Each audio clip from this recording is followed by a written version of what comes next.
Hey there, and welcome to the A.D.K Rock and Metal channel. I, of course, am Dave. There's no Andy or Kirk with me today, but joining me on hosting duties, I have Mike from the wonderful Scala Envy and Telescribe, and our guest today is Byron Davis from the wonderful, God forbid. Welcome to the channel. What's up? How are you? Oh, very well. I just got a bit tongue-tied there for a second. It Apologies happens. for that. It's great to have you on the channel. God Forbid is a band I was aware of for numerous years, kind of aware of the band through the compilation CDs you used to get on the front of magazines. You'd always Yeah. sort of find these bands get filtered in, and that was where I first came across you. Mike's been a fan of the band for many years, across the albums as well, so he's joining me for some of the questions. He's got a little bit more knowledge on the band than I do.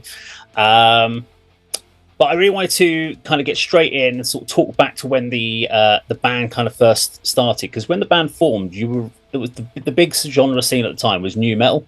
So we're Yeah. talking 1996. Slipknot's dropped its debut album.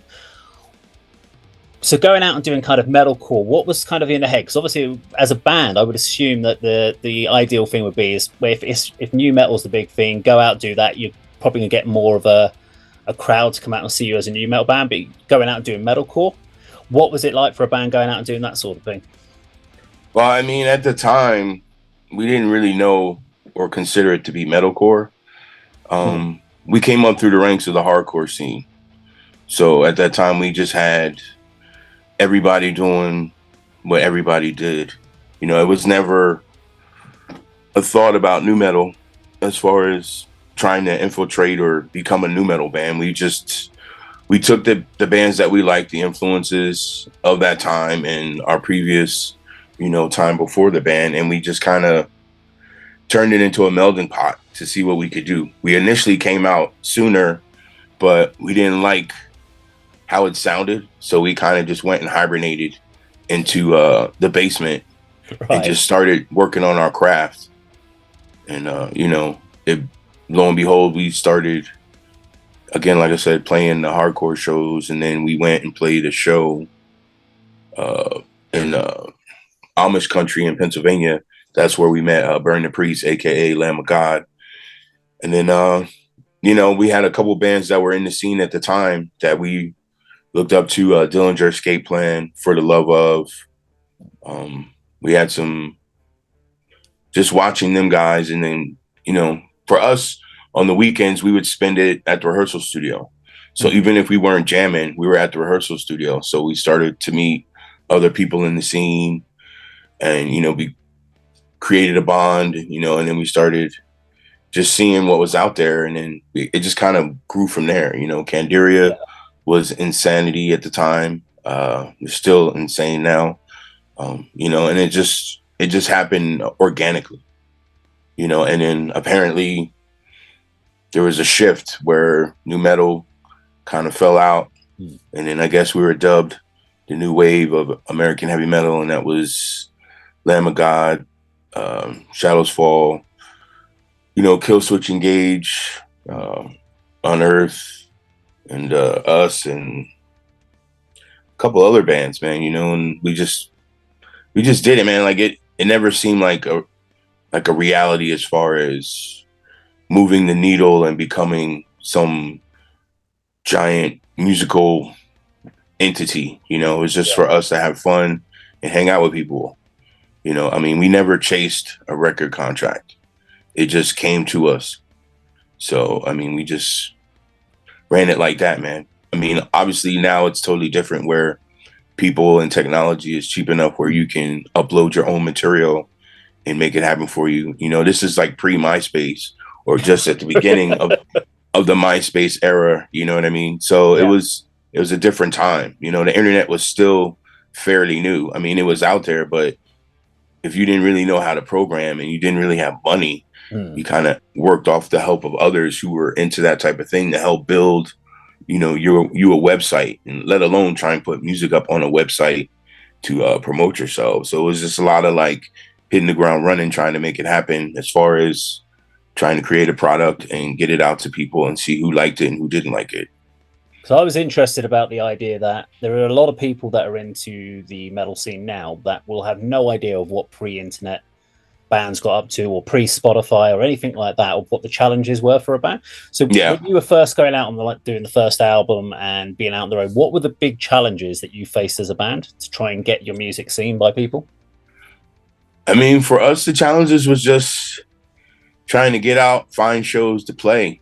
You know what I mean? And I mean, I can recall our first EP, Out of Misery.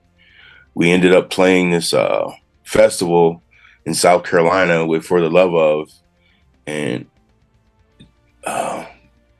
the band something Glory. I can't think of the name right now, but they were basically there before they blew up. And you know, I was just basically walking around with a CD Walkman, being like, "Yo, would you buy a demo?" And then I would play it for people. You know, like literally, like, here's what we sound like. It was like the kiosk that you used to have at the music store, where you could like hear the record before it actually before you bought it. So I mean, that's how we got the ball rolling. Just, yo, here, check this out. Do you like it? Yo, we're selling these. You know, it's at the time it was like $5 or whatever, and you get a CD. You know, and then see the show. Yeah. So I mean, that's basically the cusp of it, how it all began. And then we wanted to do a full length, so we basically took our money, put it together. We went to the studio Traxxas, which had been known for Skid Row and Hatebreed, Unsatisfaction. They recorded those albums. We're like, yo, we really want to do a real album. So we put our money together, got in the studio, working with Steve Ebbets, recorded Reject the Sickness. And Steve liked what he heard. And then we went to take it to Alan Duchess, who mastered it for us. He liked what he heard. And he was like, yo, I know some people at a record company. So he took the CD and sent it over to them. And they were like, they liked it. They wanted to sign us unseen. Didn't know any idea who we were, what we were. They just heard the music and they signed us off the strength of that. But unfortunately, we got involved with a local guy who wanted to put out the record for us.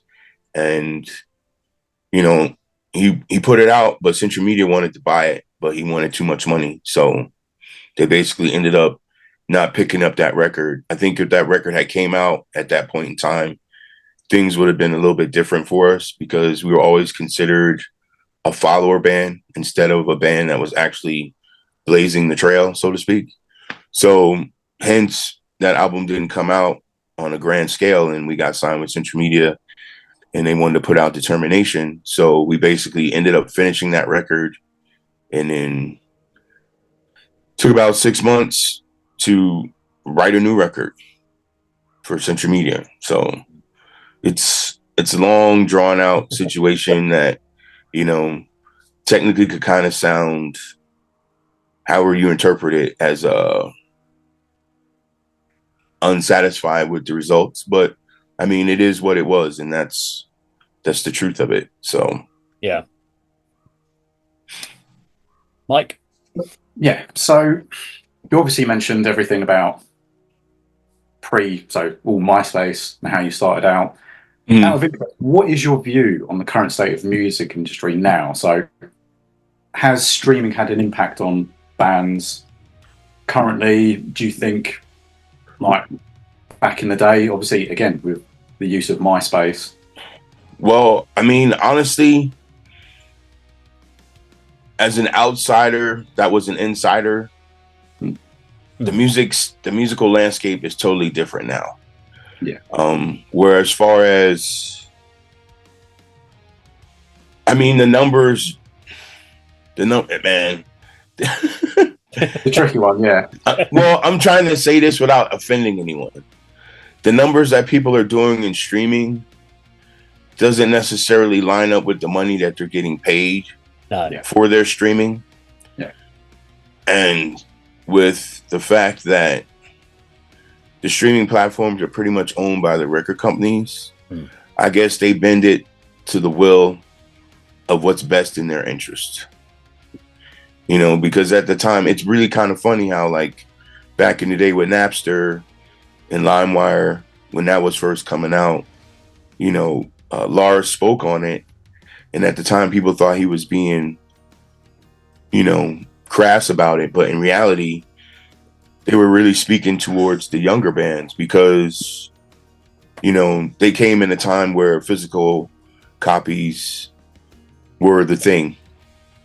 So once downloading got exploited, it made it harder for smaller bands to necessarily move the type of units to keep them functioning. You know, I mean, granted, with the streaming, it allows everyone a purview to hear your music, but at the same time, you know, it's a craft that you worked hard for, that you love, that like, you know, it's just like, honestly, I just feel at this point in time, music is more like background noise. For as good as it is, it's just background noise because it's so free for everyone. Like, no matter Android or Apple, you know what I mean, Spotify, iHeartRadio, all that, like, they offer free services where, you know, you can just listen to music and not have to pay. But at the same token, the cost of living has changed and things have gone up. So, and the fact that they've taken physical CD and cassette players out of vehicles, like, you don't really have options. You know, I mean, it's cool that the LPs are back and people are loving that, you know, but that's a long process to get involved in. And like, a lot of people have no idea what a record player is, you know what I mean? And yeah. So, I mean, it's just, for the people that are still doing it, they love what they're doing, you know, when they found ways to make that hustle so they can keep their head above water. But, you know, overall, you know, it's just, the world is changing. I mean, is touring the only way now a musician can really make any sort of money to live off of? I mean, that depends on the band you're in. You know, it depends on if your band name carries weight. You know, I mean, obviously every band can make some money, but, you know, other bands will make more than others. You know, and some people, even though they say they love your band, like, you kind of got to go above and beyond and make sure that when they do come out, you know, they enjoyed themselves to the point where they don't feel bad about going in their pocket and taking out a couple dollars to support you, whether it's something physical that you're selling or just even purchasing a ticket. You know, I mean, the world and a lot of music has changed drastically. You know, a lot of things that are cool per se now, like at the time when we were coming around, if you would have tried to implement some of those characteristics, I don't want to say you would have been laughed at, but people were very elitist at that point in time. You know, my metal should sound like this. None of this should be up in my metal. You know, so over time, with the influx of everyone doing music now, it just seems like the barriers that were there are okay. Like, in this day and age, everyone loves hip hop, one form or another. And that's just what it is. But now it's okay for hip hop artists to wear metal shirts or put a little metal in their music, and vice versa when it comes to metal music. You know, it's become okay because everyone's had hip hop shoved down their throat for so long that, like, even if you don't like it, you end up liking it because you hear it so much. Yeah, there's definitely a lot of morphing of different genres across. And I think it's great that there's the ability to be able to morph and people are willing to give it a chance and listen to it. I think that's awesome. But at the same token, you know, like, things always change in time. Can I go and ask about? I'm intrigued about Ozfest, because Ozfest wasn't a festival that really happened over here in the UK, but was obviously a big festival that came out at the tail end of the 90s, going into the 2000s. So you guys were on it in the 2004? 2004, yeah. How did you get onto the Ozfest? Was this something that you applied for, or did someone approach your label and say, we really want you on the bill? How's that come about? I mean, it's history. So, you know, the honest truth is, we were on the label Century Media. Century Media had Shadows Fall, a couple other bands. They did it the year before, 2003, with Kill Switch, Hatebreed, and Hatebreed I think Hatebreed was on in 2003. I know Yeah, I'm trying to like it's a blur because I went to the Ozfest before we ever played it. Right. So I know initially the reason why our bands got the shot is because at the time Jack Osborne was a fan of Meshuggah. So Meshuggah was the first band to really do Ozfest from our, you know what I mean? Like, I don't want to say our scene, but like, yeah, when it was different from nu metal. You know, before that, it was all Crazy Town, you know, all the nu metal bands of that era. So, I mean, basically, it turned into Ozfest going a little bit deeper underground, and they approached labels, smaller labels, and they're like, would you be interested in this? So basically, between everything you need to function and, so to speak, a buy-on to do the festival, that's how it happened. So did your label then buy you on to the festival? Does the festival, how did that one work? Because I know that some bands obviously get... Well, some bands get paid. Some bands get paid to play, and some bands have to pay to play. Yeah. If you want that exposure, it's basically marketing dollars. You know what I mean? Like, Ozfest is not going to put you on there unless you can bring some marketing dollars, and it's, you know, it's a big moving operation. So obviously, money is important to have to make it happen. But the only problem with that is when certain entities try to use that over you or try enforce certain terms that are more beneficial for themselves. Right. We'll leave that there. Yeah. Yeah, I think so. Over to you, Mike. Okay, so you've obviously done numerous shows, numerous tours. Is there any that have stood out, and we're talking for the wrong reasons? Now, you don't have to name any of the bands or anything like that, but is there anything that you remember looking back and going, wow, okay, I shouldn't have done that? Yeah. Yeah, there's a couple of those, man. And it's just, honestly, it's being in a game and not really realizing until after you're out of the game how certain decisions in your life can affect your life. Yeah. So those types of situations, but at the same token, you're hoping for the best, but you know, it doesn't always work that way. I mean, there's a lot of things I could say, but I don't want things to be misconstrued. I'm very happy with the time that God forbid had. And we met a lot of cool people. We lost a lot of cool people. But, you know, the industry is the industry. And granted, it's not the same as it was back then because things aren't the same as they are now. But there were some things that we said yes to that we shouldn't have. But, you know, we're going in that full steam thinking, you know, we can make this work. You know what I mean? All we need is a shot. Yeah. You know, so, I mean, you try. Sometimes you win. Sometimes you fail. But you don't give up until it's just too much. I mean, I'm really interested that a lot of people think about a band and they just go, oh, it's amazing. You're out on the road, you're touring all the time. It's got to be the time of your life. But for you, as a band, you were touring so much between 2004 and 2012. I'm interested on what was the impact for you. I mean, you can answer just from yourself, but from a personal point of view, because if you were away from home so often, does your whole life get put on hold and you effectively your entire life is just touring? Or how do you manage, obviously, our personal life, family, relationships? How does that work for you on a tour like that when you're always on the road? When you're always on the road, you embrace the road. Certain things fall by the wayside. It's just basically you're working. You know you have to tour because you have to work, because you have to promote. You have to try and sell some shirts or CDs or whatever.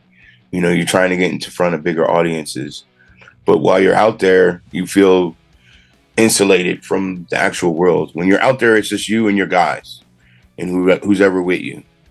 You know, you're traveling around you're living day by day, hoping that things work out. You know, if you're in a van, it was, I mean, it's relative. It was cheaper, but it wasn't necessarily cheaper. When we were touring, for instance, back in the day, gas might have been like $1.39 a gallon. And then we got to 2008, the whole crisis thing, whatever, you know, fuel jumped to like $5 a gallon. So, you know, that being said, you know, if you're getting $100 a show, but it's, you know, 400 miles to the next show, you're just living show to show. Yeah. You know, in the beginning, it was, you knew a lot of people and you would stay at other people's houses that would help you out. But, you know, as you become, so to speak, a bigger band, you can't really do that because the perception is, oh, this band is awesome, this band is huge, and you know what I mean? Oh, but they're sleeping at my buddy's on his floor. You know, those were the early days. But, you know, I mean, you lose a lot of your personal self when you're in a band. And, you know, I spent so much time on the road, like I basically got disconnected from my family, like my mother and my grandmother. And then, you know, so, I mean, there's a price to pay. Yeah. You know, unfortunately, when you're in that group effort, you think more about the group than your solo. You know, like I had an opportunity to see my grandmother, because we were driving through the area where she lived, leaving the tour, and I didn't stop because I had, you know, other people with me. I was like, yo, let's just hurry up and get home, you know, not realizing that I would never see her again. You know, within a couple of days, that was a wrap. As soon as I got home, I was there 2 or 3 days. My grandmother had died. But you know what I mean? So it's things like that that you have to live with. And I mean, if you really want it, you got to go for it. You know, nothing's going to come free. So you got to be willing to you got to be willing to sacrifice certain things. And unfortunately, when it comes to people, it is what it is, man. Thank you for telling us that. Mike, I'm going to throw over to you for a few questions, if that's okay. Yeah, that's fine. So your fourth album, which was Constitution of Reason. Treason, sorry. Yeah. That's when I first discovered you guys. I think it was on a compilation CD on Metal Hammer. By far one of my favorite albums. It's a concept album. Was there a particular reason for going down that route, or was it something you've always wanted to do? I mean, 2004, we did Ozfest. After Ozfest, we went to Japan with In Flames and Chimera. After that, we made really good friends with Machine Head, and they took us to Europe for 10 weeks. So while we were in Europe, I believe we were in Macedonia, when we got a phone call about Dimebag getting shot. One of the people that were with us, I don't know if it's his wife now or whatever, but his fiance at the time worked at the club. So he got the call because she was there that night. And then the day prior to that, I had gotten a call from someone in the Damage Plan camp because an affiliate of mine left their phone on their bus and they were trying to track down that person to get them their phone back. So between all of that, we're in Macedonia, and then we hear that, you know, Dime tragically lost his life on the stage. And then I don't know, it kind of jolted us, kind of jigged us up. So while we were finishing up that run, we were just like, yo, we should write a song. And one song, the song we wrote was To the Fallen Hero. But then I expanded on it. Dallas came up with the idea, let's write a song for Dimebag. I expanded on it. And then we just started writing. And as we started writing, things just started coming together. I don't remember exactly who came up with the idea of making a concept record, but it just melded into a concept record. And then I think, well, Doc wrote the articles, so it just happened. It was, we went in. Yeah, I mean, we wrote all the music, and then I think we wrote and recorded the album like 2-3 months, but everything kind of clicked into place, and it just happened naturally. It wasn't a plan or a thought to make that actually become what it was, but it just happened. Snowballed from one to another, each song and stuff. Yeah, just writing songs, writing songs, and then lyrically, Dallas was stepping in, writing some lyrics, and I was writing some lyrics. Dallas would write the hooks. I'd come up with the verses, and then we got to 1 or 2 songs that because we were down to the wire. So we ended up finishing songs in the studio.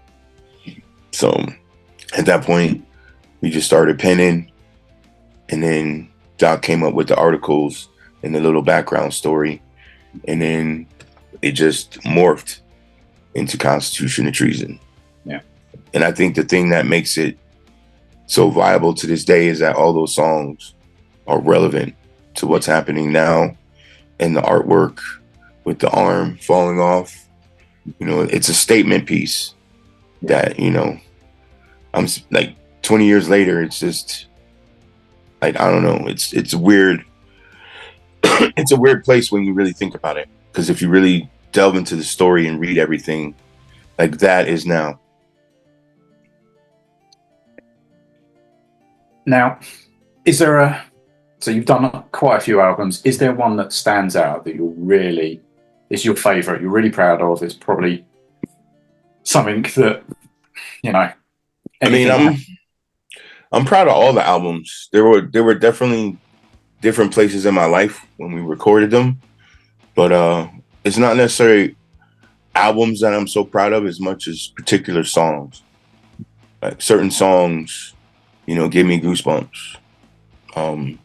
But albums overall, I think every album we've done was always one-upping ourselves, so it always got better. Our quality always improved. We never just threw out something just to throw it out. Yeah. So unfortunately, even though you write a good album and it's amazing or whatever, if you don't have the pieces in place to facilitate getting that where it needs to go, or the other connections to get you in front of the crowds you need to be in front of, it just goes by the wayside. That's why I'm kind of happy with streaming. As much as I hate the streaming, it provides a platform for people to investigate and see or hear, something that they never, heard before or forgot about. Yeah. Now, obviously you spoke about how it was in the early days. Now, is there much change in life for you now compared to when you first started? So being in a band. Oh, my life now? Yeah. So obviously, my life now is amazing. I mean, my life in the band was amazing too, but right now, like everything I want, I have, and I work for it. You know what I mean? I stepped away from the music because I didn't like that people could make decisions for your future and not be held accountable when the plans they made didn't provide a sustaining ability for you to take care of yourself. Right. Like my future is my future. I control my future. If I don't want to do something, I don't have to do it. Unlike in the past where it was like, well, we really need to get you out here. You got a tour. We think this is good for you. Don't worry about it. Things will work out. And, it's like you're out there and they're like, well, if you have any issues, call us, let us know. And then you get out there, you have some issues. They're like, well, look, it is what it is. Like, yeah, I'm fucking, you know what I mean? So that part of it is just, again, if you have all the pieces in play, then things work differently than when you don't.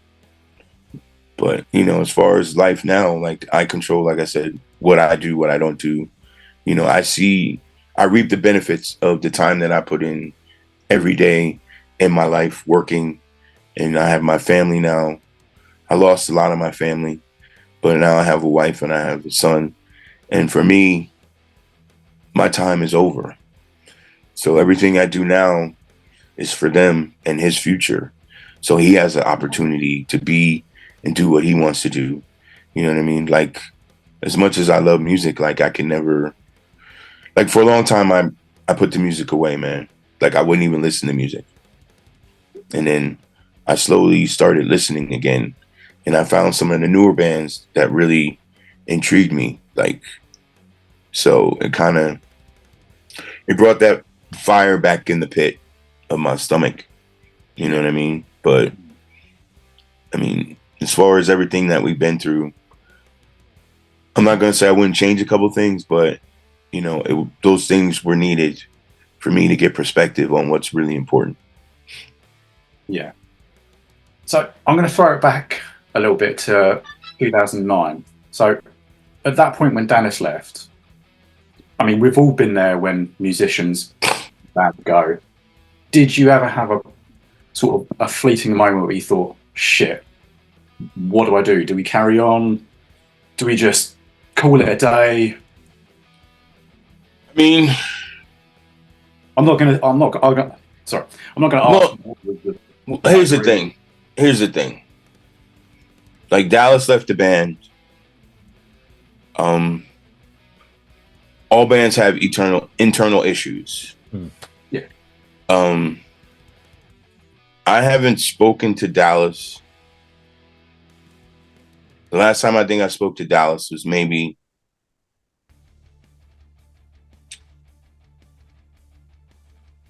2010, 11, maybe around there. Unfortunately, I'm not going to speak on Dallas in any derogatory manner. I know people kind of want me to do that to a degree, but I won't, because I still got love for Dallas. Yeah. No, of course. You know what I mean? But everybody, once you reach a certain age, man, you start to go on your own journey. Yeah. And what's important to you might not be important to him, and vice versa.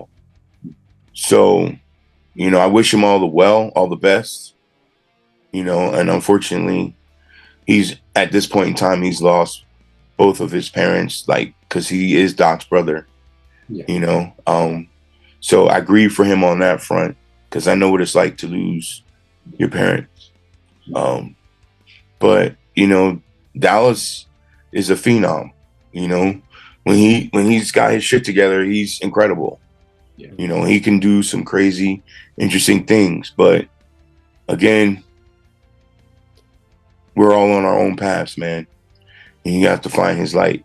Now, when he left, the way he left was kind of put us in a spot. Yeah. But in that spot, we were able to find help to get through it. So once we were able to find someone to help us in our jam, it only made sense to keep moving forward. Okay. Because, I mean, granted, he was Doc's brother. It's just, it has to be bigger than that as far as the musical front, because there's, 3 other entities involved. But, again, like, we all love Dallas in our own way, and we want the best for him. But, he stepped away and did a couple interviews and said some things that he felt were real for him. So I never spoke on it. No one else has ever spoke on it. It is what it is. Mm-hmm. I'm hoping one day to actually speak to Dallas again in person or physically on the phone. But, I'm not going to rush it. It'll be, unfortunately, it'll be when it'll be. Yeah.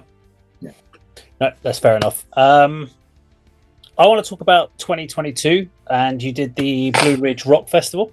Now, this was kind of out of the blue in the sense that you hadn't done anything for almost 10 years, and then suddenly out of the blue you're playing the Blue Ridge Festival. You did a few other shows.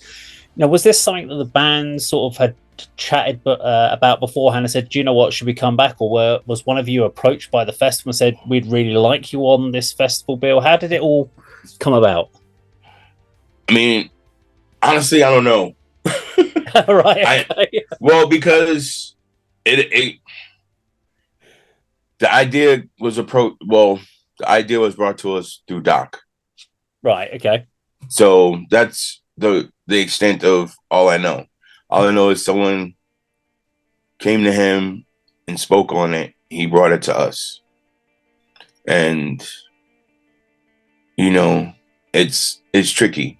I was excited that people wanted to see us after this long, but at the same token, I didn't really believe it, just because, you know, everyone's always like, yo, my favorite band. You know, when they come back, I want to see them. And, you know, I believe some of that. You know, I just feel sometimes that people talk a lot of shit. You know what I mean? And then when the opportunity brings itself to light, it's like, all right, you've been asking for it. What's up? We're here now. You know what I mean? So the proof is in the pudding. But I mean, it felt really good to be back on that stage. You know, I wish we were on it under better circumstances. You know, when we played, it was fun, but it was raining. So, and the stage was slick. Right. So it made it a little bit more cautious to be up there. You know what I mean? Because you can't really cut loose if you're afraid you're going to fucking fall and bust your ass. Let alone bust your ass and hurt yourself in front of a crowd of people. You know, that ain't cool, especially coming back and, you know, being a little bit bigger than when you left.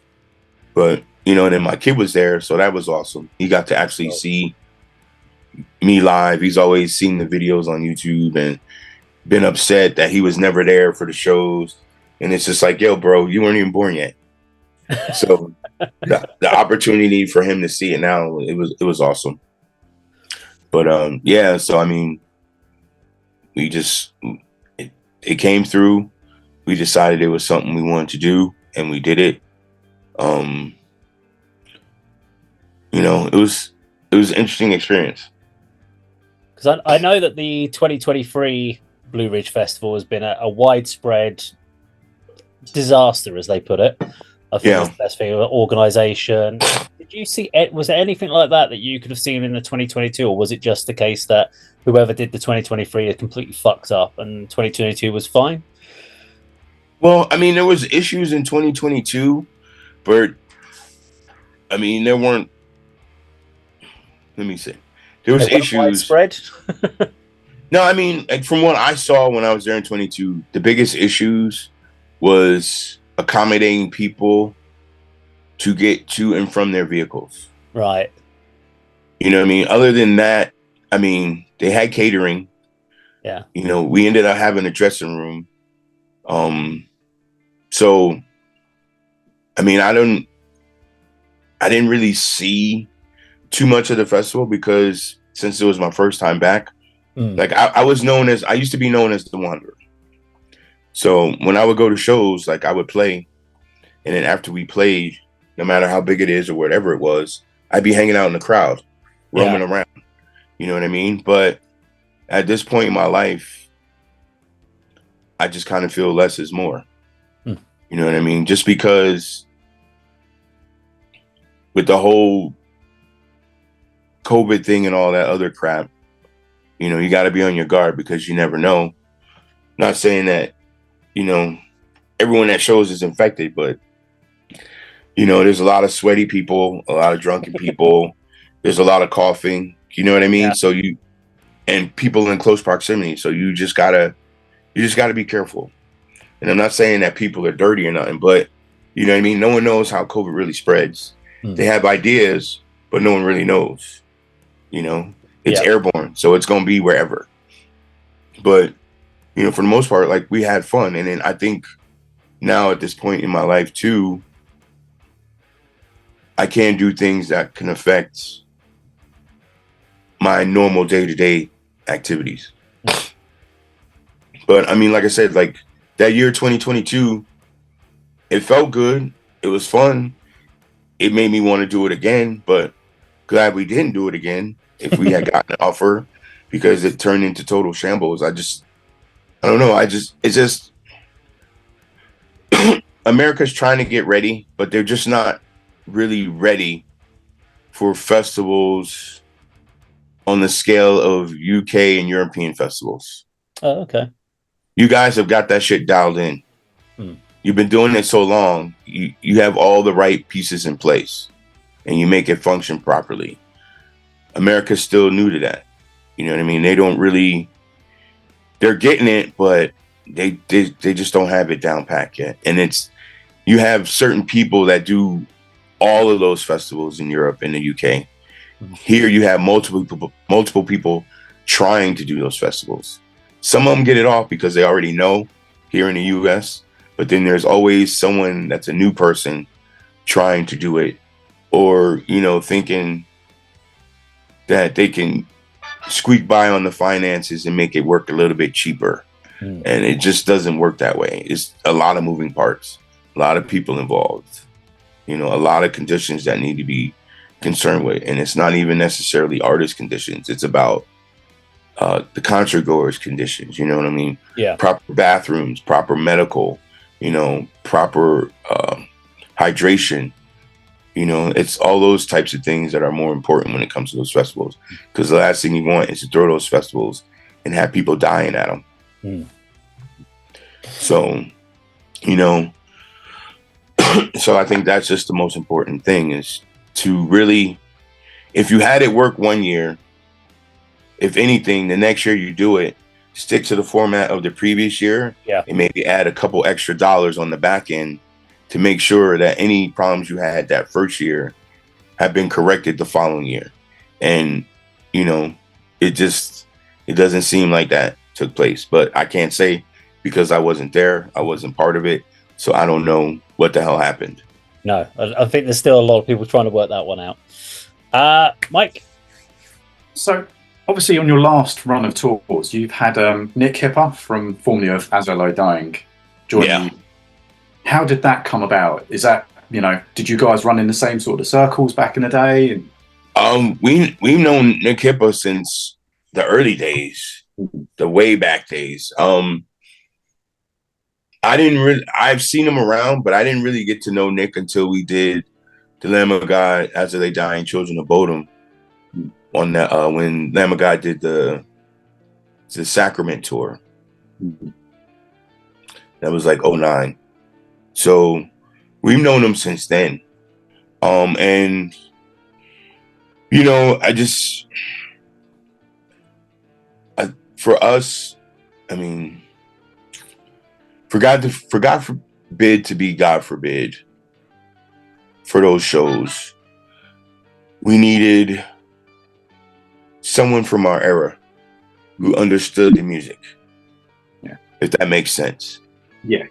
You know what I mean? Like someone from our cloth, so to speak. You know, I mean, there's a lot of awesome guitar players out here. But at the same token,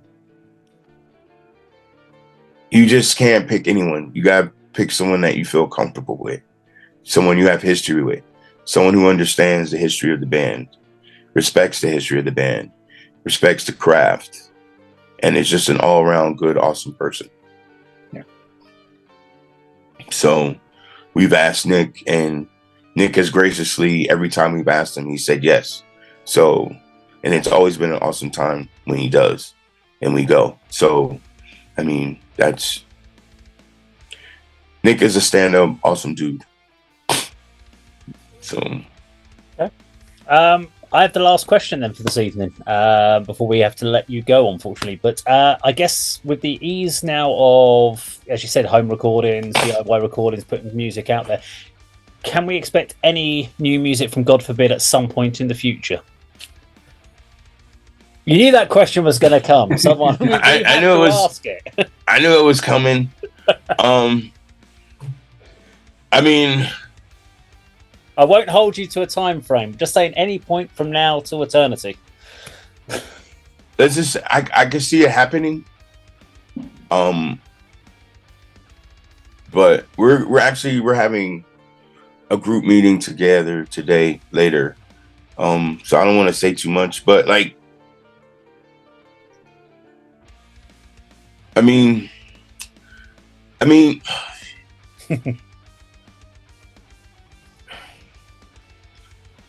gonna honestly say I don't know, but even though I kind of know, Right. but Okay. I don't want to get people amped because there's a lot of older bands coming back. Oh damn, I'm saying older, but it's not really. They are older, but like a lot of the bands from our era are making their way back. Yeah. And it's just the cycles. You know, I spoke on these cycles way back when we were doing our thing. It was like new metal's out, freaking metalcore is in, metalcore will be gone, and then deathcore will come back in, and then new metal will be back. Yeah. So it's music is always in cycles. You know what I mean? And there's no way to avoid it because that's just how music is. There's always gonna be some young kids that go back down the rabbit hole and they explore and find something and they take it and they switch it up and make it work for them in this time. So that's always going to happen. And then you see that with a lot of these bands that are blowing up now. But, you know, as far as music, if it does come, I mean, I'm curious to see who really delves into it and is interested or not. I mean, you know, I don't know, man. I don't want to know. I don't want to sit here and give false hope, but it'd be nice to do something. Yeah. You know, whether it's perceived or not, at this point in my life, I really don't care because a long time ago, I've learned not to depend or do anything for money when it comes to music because it never works out. So if it's done out of love. Yeah. So that's the best answer I could give for that, man. I think that's all we're after is if there's a passion in the band to write some new music and it's in there inside you and you want to put it out there, then people want to hear it. There's no point putting it out if it's doing it for the sake of it and not for your own reasons. You know, I mean, that's why I left. When the band finally disbanded, I got offers from a lot of people to do musical projects. And I was just like, at this point in my life, I can't really focus on music because I need to get my family situation straight away. You know what I mean? I just had a newborn son. I had no I have skills, but I didn't have any skills that were bankable to secure a decent living for myself and my family. So that was my main objective. And at the same time, I told them anytime, like, I can't do music for money because it won't work.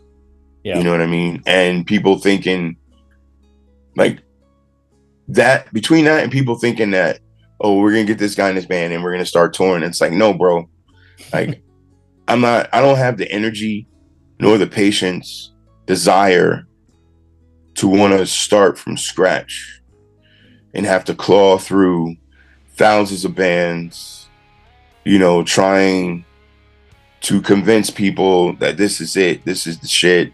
You need this. Like, either you want it or you don't, man. I don't have patience for that shit, man. I'm too old for that shit, dog. You know what I mean? I got too much more important shit on my plate than, you know, worrying about if someone loves my band, likes my band or whatever, or the new project I'm working on. So it has to be fun. If it ain't fun, it ain't worth me doing it. That's one hell of a way to finish an interview there. That's exactly the right thing. Byron, I just want to say a big thank you from both myself and Mike for joining us this afternoon for the last almost hour. So it's just been great to actually chat with you, and hopefully it wasn't too painful for you.